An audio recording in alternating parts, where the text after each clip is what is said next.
ইদানিং কালে নতুন করে সালাফি এক দজ্জাল বের হয়েছে, এগুলো অনেক আগে থেকেই আছে বাংলাদেশের মধ্যে।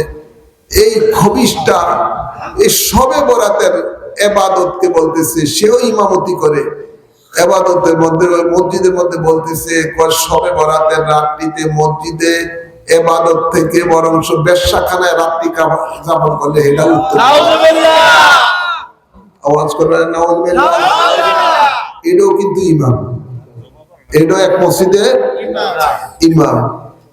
এগুলো মসজিদের ইমাম মুসল্লিদের কিভাবে বোঝায়, এগুলো আপনারা ফেসবুকে দেখছেন। তো কত রকমের ইমাম আছে, কোনো শেষ নাই। এই জন্য আপনাদেরকে বলবো সাবধান থাকবেন, ইমাম বাছাই করার পিছনে সাবধান থাকবেন।